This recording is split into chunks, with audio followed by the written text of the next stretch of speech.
ये सोची समझी रणनीति के तहत वेल प्लान्ड हुआ है और वहां के भाईचारे को गोली मारने का काम हुआ है।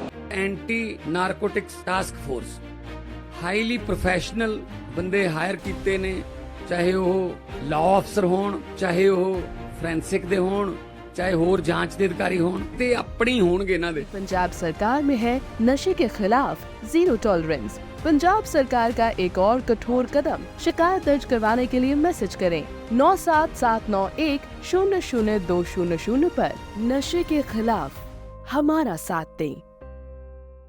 भारतीय जनता पार्टी और उनके सहयोगी और समर्थक शुभचिंतक बार बार खुदाई की जो बात कर रहे हैं, ये खुदाई जो है हमारे देश का सौहार्द, हमारे देश का भाईचारा, हमारे देश का गंगा जमनी तहजीब को खो देगा। ये लड़ाई दिल्ली और लखनऊ की है। शून्यकाल से अखिलेश यादव जी। मैं धन्यवाद देना चाहता हूं अध्यक्ष महोदय आपका। नहीं, हम जो कमिटमेंट करते हैं ना उसको पूरा करते हैं, लेकिन सब दलों के नेताओं की बात में कमिटमेंट होने के बाद भी आप बेल पे आए जो ठीक नहीं है। अध्यक्ष महोदय, कमिटमेंट में, क्रेडिबिलिटी में आपका कोई जवाब नहीं। नहीं ये कम है। लेकिन दाईं तरफ वाले लोगों का थोड़ा हिसाब किताब अलग है। अध्यक्ष महोदय, मैं धन्यवाद देता हूं आपका कि आपने बहुत महत्वपूर्ण घटना पे मुझे बोलने का अवसर दिया है। संभल जो इसलिए जाना जाता था कि भाईचारे के साथ वहां रहते हैं लोग, वहां अभी से नहीं, सदियों पुराना भाईचारा हजारों साल से इसी तरह रहते आए हैं। लेकिन अचानक ये जो घटना हुई है, ये सोची समझी रणनीति के तहत वेल प्लान्ड हुआ है और वहां के भाईचारे को गोली मारने का काम हुआ है। जो घटना हुई है वो सोची समझी साजिश है। वहां जो खुदाई की बात लगातार अध्यक्ष महोदय देश में कोने कोने पर भारतीय जनता पार्टी और उनके सहयोगी और समर्थक शुभचिंतक बार बार खुदाई की जो बात कर रहे हैं अध्यक्ष महोदय, ये खुदाई जो है हमारे देश का सौहार्द, हमारे देश का भाईचारा, हमारे देश का गंगा जमनी तहजीब को खो देगा। मैं आपका धन्यवाद इसलिए भी देता हूं कि इस महत्वपूर्ण जो साजिश हुई, और वो साजिश सोची समझी इसलिए मैं बोल रहा हूं। उत्तर प्रदेश का चुनाव था, पहले 13 तारीख को चुनाव होना था और 13 तारीख के चुनाव को उन्होंने बढ़ा करके 20 तारीख कर दिया। और इस जो घटना है मैं आपके सामने पढ़ना चाहता हूं। अध्यक्ष महोदय, ये यात्रा रुकी क्यों नहीं है? यात्रा ले जाओ दूसरी तरफ। अध्यक्ष महोदय, संभल की शाही जामा मस्जिद के खिलाफ 19/11/2024 को सिविल जज सीनियर डिवीजन छंदौसी संभल में एक याचिका डाली गई। कोर्ट ने दूसरे पक्ष को, अध्यक्ष महोदय सुनिए, ये सुनना चाहिए, हम यूं ही नहीं कहते थे। आप तो संक्षिप्त में बोले। अध्यक्ष महोदय, हम यूं ही नहीं कहते थे कि संविधान ये मानती नहीं सरकार। हम यूं ही नहीं कहते थे कि संविधान नहीं मानती। जब प्लेसेस ऑफ वर्शिप एक्ट है, प्लेसेस ऑफ वर्शिप एक्ट है, हम बनते तो बहुत कुछ हैं।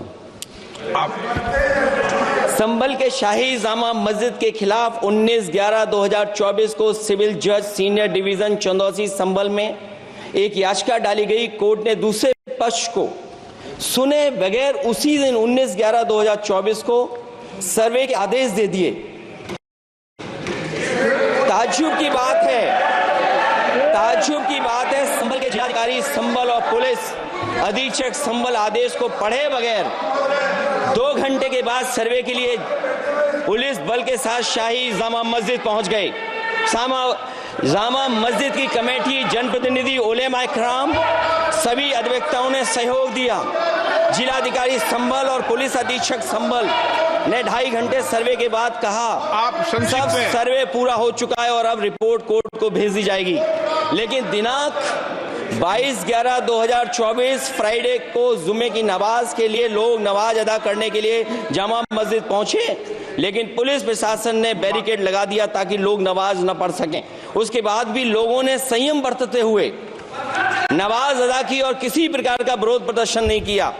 29/11/2024 को कोर्ट की अगली तारीख तय थी।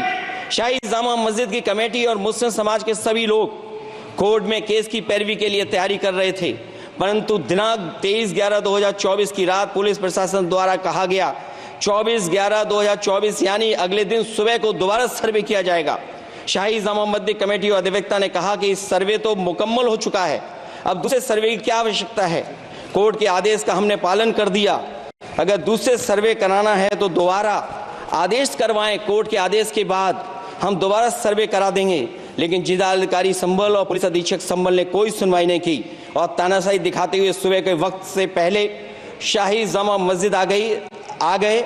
शाही जामा मस्जिद कमेटी और मुस्लिम समाज के लोगों ने फिर भी धैर्य रखा और दोबारा सर्वे के लिए अंदर ले गए। सर्वे के दौरान करीब 1.5 घंटा बाद जब जनता को सूचना मिली तो वो इकट्ठा होना शुरू हो गए। लोगों ने सर्वे का कारण जानना चाहा तो सर्किल ऑफिसर ने उनके साथ गाली गलौज की और लाठीचार्ज करवाकर बुरी तरह जख्मी कर दिया। इसका विरोध करते हुए चंद लोगों ने पत्थर चलाए, जिसके बदले में पुलिस के सिपाही से लेकर के अधिकारियों तक ने अपने सरकारी और प्राइवेट हथियारों से गोलियां चलाई, जिसका वीडियो रिकॉर्डिंग है, जिसके एवज में दर्जन लोग गोलियों से घायल हो गए हैं। 5 मासूमों जो कि अपने घर से सामान लेने के निकले थे, उनकी मृत्यु हो गई। संभल का माहौल बिगाड़ने में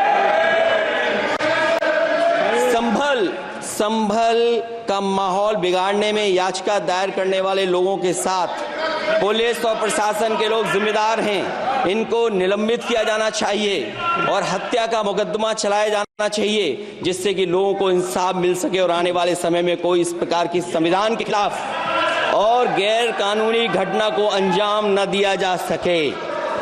अध्यक्ष महोदय, ये लड़ाई दिल्ली और लखनऊ की है। नो प्लीज कभी दिल्ली पहुंचे थे जिस रास्ते, वही लखनऊ वाले उसी रास्ते पहुंचना चाहते हैं। उज्जर रमन सिंह जी 2 मिनट बोल रहे, आप 1 मिनट बोल रहे हैं। हो गया विषय आपका अखिलेश जी, विषय हो गया आपका।